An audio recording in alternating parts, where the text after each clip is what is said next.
জাপানে president Donald ট্রাম্পের সফরের প্রতিবাদে টোকিওতে সাধারণ মানুষের বিক্ষোভ। মিয়ানমারের বর্তমান পরিস্থিতিতে হতাশা জানালেন জাতিসংঘ মহাসচিব অ্যান্টোনিও গুটেরেস। আসিয়ানের সদস্য পদ পেল তিমোর লেস্তে। সাউথ চায়না সিতে উদ্ধার কাজে ওয়াশিংটনকে সহায়তার প্রস্তাব বেজিংয়ের। জম্মু কাশ্মীরে ভারতীয় দখলদারিত্বের নিন্দা জানিয়ে পাকিস্তানের র্যালি। এশিয়ার রাজনৈতিক অর্থনৈতিক সহ সবশেষ খবরাখবর আপনাদের সামনে এক নজরে তুলে ধরছি আমি সাবরিনা সুপা।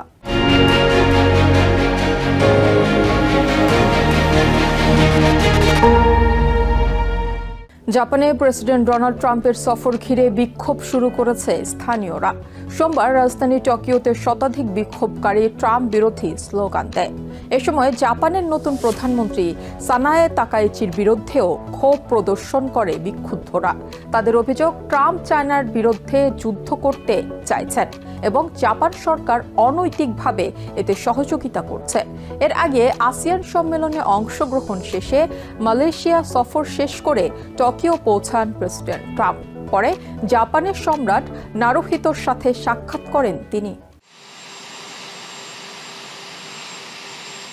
আসিয়ান শীর্ষ সম্মেলনে অংশগ্রহণের পর মালয়েশিয়া থেকে জাপান সফরে গেছেন প্রেসিডেন্ট ডোনাল্ড ট্রাম্প। সোমবার টোকিওতে জাপানের সম্রাট নারুহিতোর সঙ্গে সাক্ষাৎ করেন তিনি। স্থানীয় সময় বিকেলে ইম্পেরিয়াল প্যালেসে প্রেসিডেন্ট ট্রাম্পকে স্বাগত জানান সম্রাট নারুহিতো। মঙ্গলবার জাপানের প্রথম নারী প্রধানমন্ত্রী সানায়ে তাকাইচির সাথে দ্বিপাক্ষিক বৈঠক করবেন প্রেসিডেন্ট ট্রাম্প। সেখানে বাণিজ্য চুক্তি সহ দুই দেশের পারস্পরিক স্বার্থ সংশ্লিষ্ট বিষয় নিয়ে আলোচনা করবেন দুই নেতা। এদিকে প্রেসিডেন্ট ট্রাম্পের সফরের প্রতিবাদে বিক্ষোভ করেছে দেশটির সাধারণ মানুষ। রাজধানী টোকিওতে সোমবার শতাধিক বিক্ষোভকারী ট্রাম্প বিরোধী স্লোগান দেয়। এ সময় জাপানের প্রধানমন্ত্রী সানায়ে তাকাইচির বিরুদ্ধেও ক্ষোভ জানায় তারা। তাদের অভিযোগ, ট্রাম্প চায়নার বিরুদ্ধে যুদ্ধ করতে চাইছেন এবং জাপান সরকার এতে অনৈতিকভাবে সহযোগিতা করছে। এছাড়া বিভিন্ন সময় নারী ও অভিবাসীদের নিয়ে প্রেসিডেন্ট ট্রাম্পের করা মন্তব্যের প্রতিবাদও জানায় বিক্ষোভকারীরা। চায়নার বিরুদ্ধে যুদ্ধ চালিয়ে মার্কিন যুক্তরাষ্ট্র এবং জাপান এই পুঁজিবাদী ও সাম্রাজ্যবাদী ব্যবস্থাকে বাঁচিয়ে রাখার চেষ্টা করছে। আমরা শ্রমিক, ছাত্র এবং নাগরিক হিসেবে এই অন্যায্য দ্বিপাক্ষিক সহযোগিতার প্রতিবাদ করছি। ট্রাম্প প্রতিদিনই বৈষম্যমূলক মন্তব্য করেন। নারী ও অভিবাসীদের বিরুদ্ধে যে মন্তব্য করেন তার প্রতিবাদে আমি আজকে এই বিক্ষোভে যোগ দিয়েছি। এর আগে আসিয়ান সম্মেলনে অংশগ্রহণ শেষে কুয়ালালামপুর আন্তর্জাতিক বিমানবন্দর থেকে জাপানের উদ্দেশ্যে রওনা দেন ট্রাম্প। বিমানে সাংবাদিকদের সঙ্গে কথা বলেন তিনি। এ সময় রাশিয়ার ক্ষেপণাস্ত্র পরীক্ষা নিয়ে এক প্রশ্নের জবাবে ট্রাম্প বলেন, আমেরিকা সবসময় ক্ষেপণাস্ত্র পরীক্ষা করে।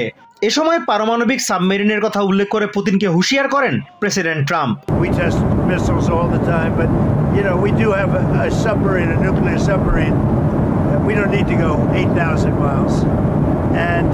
I don't think it's an appropriate thing for Putin to be saying either, by the way. He ought to get the war ended. Azimur Rashid Kanak, TVN24 news desk. That's what he ought to do instead of testing missiles.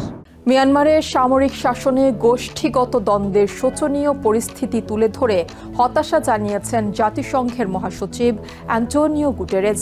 সোমবার কুয়ালালামপুরে ASEAN শীর্ষ সম্মেলনে দেয়া ভাষণে তিনি বলেন, সামরিক শাসকরা ক্ষমতা দখলের পর গ্রামের পর গ্রাম পুড়িয়ে দেওয়া হয়েছে, যার ফলে বহু মানুষ বাস্তুচ্যুত হয়েছে।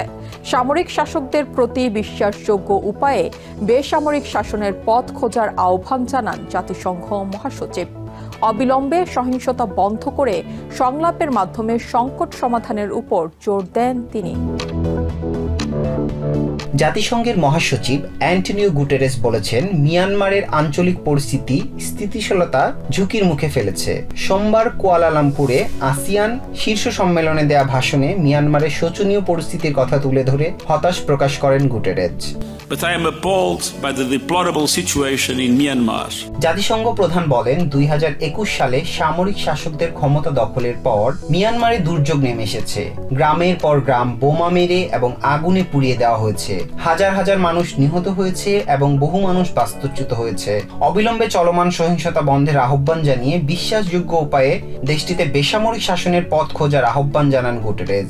এছাড়া জাতিসংঘে আসিয়ানের প্রস্তাবিত 5 দফা ঘোষণাকে সমর্থন জানান জাতিসংঘ মহাসচিব। I reiterate my call for an immediate end to the violence, a genuine commitment to inclusive dialogue, and a credible path back to civilian rule, starting with the swift release of all those arbitrarily detained. The United Nations fully supports the ASEAN 5-point consensus. দেশজুড়ে সেনাদের নৃশংসতার নিন্দা জানিয়ে জনগণকে রক্ষার জন্য গঠিত সেনাবাহিনী বেসামরিক নাগরিকদের উপর হামলা করছে বলে বিস্ময় প্রকাশ করেন জাতিসংঘ প্রধান। দ্রুত নৃশংসতা ও বিচারহীনতা বন্ধের আহ্বান জানান তিনি। এছাড়া সংঘাতের মধ্যে সামরিক শাসকদের ঘোষিত সম্ভাব্য নির্বাচনের বিশ্বাসযোগ্যতা নিয়েও সংশয় জানান Guterres. I don't think anybody believes that those elections will be free and fair. I don't think anybody believes those elections will contribute to the solution of the problems of Myanmar. I think this is the moment in which we need to increase humanitarian assistance to stop the violence. মিয়ানমারের সংঘাত নিরসনে শুধুমাত্র দ্বিপাক্ষিক সম্পর্কের পরিবর্তে আঞ্চলিক দেশগুলোর সমন্বয়ে ভারসাম্যপূর্ণ নীতি অবলম্বনের উপর জোর দেওয়া হয় আসিয়ান সম্মেলনে। আন্তর্জাতিক মানদণ্ডে মিয়ানমারে শান্তি প্রতিষ্ঠার প্রতি সমর্থনের কথা বলেন মালয়েশিয়ার প্রধানমন্ত্রী ও ASEAN chairman Anwar Ibrahim. We'll continue to advocate আমরা জবরদস্তির পরিবর্তে সংলাপ, দ্বিপাক্ষিকতার পরিবর্তে ভারসাম্য, সংঘর্ষের পরিবর্তে সহযোগিতার পক্ষে আমাদের সমর্থন অব্যাহত রাখব। আন্তর্জাতিক আইনি মানদণ্ডে বহুপাক্ষিকতার মাধ্যমে আমরা বিশ্বব্যাপী শান্তি ও নিরাপত্তা নিশ্চিতে কাজ করি। and international law. সহযোগী দেশগুলোর প্রতি মিয়ানমারের মানবিক সহায়তা অব্যাহত রাখার আহ্বান জানান আনোয়ার ইব্রাহিম। লোকমান হাকিম, TVN 24 নিউজ ডেস্ক। দক্ষিণ পূর্ব এশিয়ার দেশগুলোর আঞ্চলিক অর্থনৈতিক জোট আসিয়ানের সদস্য পদ পেয়েছে তিমোর লেস্তে। রবিবার আসিয়ান সম্মেলনে দেশটিকে 11তম সদস্য হিসেবে স্বীকৃতি দেওয়া হয়। এদিন কুয়ালালামপুরে আসিয়ানের 47তম শীর্ষ সম্মেলনে আমন্ত্রিত অতিথি হিসেবে অংশ নেন দেশটির প্রধানমন্ত্রী আলেকজান্ডার গুসমাও। সম্মেলনে গুসমাওয়ের হাতে সদস্য পদের স্মারক তুলে দেন আসিয়ানের চেয়ারম্যান মালয়েশিয়ার প্রধানমন্ত্রী আনোয়ার ইব্রাহিম ও মহাসচিব কাও কিম হর্ন। উদ্বোধনী অনুষ্ঠানে সদস্য দেশগুলোর শীর্ষ নেতারা তিমুর লেস্তের সমর্থন নথিতে স্বাক্ষর করেন। ইন্দোনেশিয়ার তিমুর দ্বীপের পূর্বাংশ নিয়ে গঠিত তিমুর লেস্তে 2002 সালে স্বাধীনতা লাভ করে। 2006 সালে দেশটি আসিয়ানের সদস্য পদের জন্য আনুষ্ঠানিক আবেদন করে। এরপর 2022 সালে সংস্থাটির পর্যবেক্ষক সদস্যের মর্যাদা পায়। সবশেষ সদস্য পদ লাভে 2019 সালে একটি পূর্ণাঙ্গ রোডম্যাপ উপস্থাপনের পর এতদিন তা বিবেচনাধীন ছিল। ইউএস নেভির হেলিকপ্টার ও যুদ্ধ বিমান বিধ্বস্তের ঘটনায় উদ্ধার কাজ পরিচালনার জন্য যে কোনো ধরনের মানবিক সহায়তা দিতে প্রস্তুত চায়না।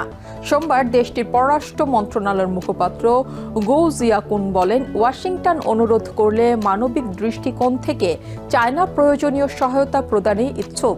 এর আগে ইউএস নেভি এক বিবৃতিতে জানায়, রবিবার বিমান বাহিনী রণতরী থেকে নিয়মিত মহড়ার সময় সাউথ চায়না সিতে একটি হেলিকপ্টার এবং একটি যুদ্ধ বিমান বিধ্বস্ত হয়। তবে এতে হতাহতের কোনো ঘটনা ঘটেনি বলে নিশ্চিত করে তারা। বিমান ও হেলিকপ্টারের 5 আরোহীকে নিরাপদে উদ্ধার করা হয়েছে বলেও জানানো হয়। এই ঘটনায় সহায়তা ঘোষণার পাশাপাশি সাউথ চায়না সিতে পেন্টাগনের সামরিক কার্যক্রমের নিন্দা জানিয়েছে বেজিং। আমেরিকা চাইলে বেইজিং সহায়তা করতে প্রস্তুত রয়েছে, তবে ওই মার্কিন সামরিক বিমান ও হেলিকপ্টার সাউথ চায়না সিতে সামরিক মহড়ার সময় বিধ্বস্ত হয়েছে। ওই অঞ্চলে আমেরিকার যুদ্ধজাহাজ ও সামরিক বিমানের ঘন ঘন মোতায়েন সামরিক নিরাপত্তা সংকটের মূল কারণ এবং এটি আঞ্চলিক শান্তি ও স্থিতিশীলতাকে ক্ষতিগ্রস্ত করছে।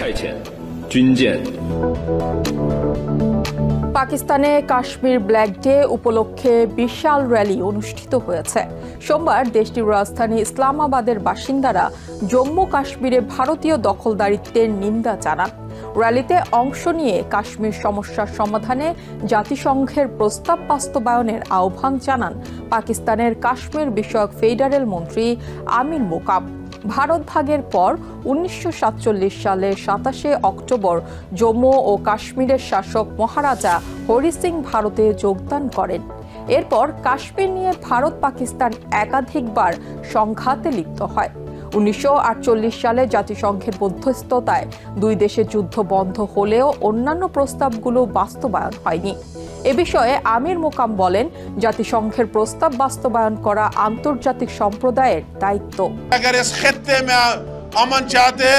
এই অঞ্চলে শান্তি প্রতিষ্ঠার জন্য জাতিসংঘের প্রস্তাব বাস্তবায়ন একমাত্র সমাধান। আমরা নতুন কোনো দাবি পেশ করছি না, বরং জাতিসংঘের নির্দেশনা অনুসারে কাশ্মীরিদের অধিকার সমুন্নত রাখতে গণভোটের কথা বলছি। জাতিসংঘ সহ আন্তর্জাতিক সম্প্রদায়ের দায়িত্ব হল 1948 সালের প্রস্তাবগুলো বাস্তবায়ন করা।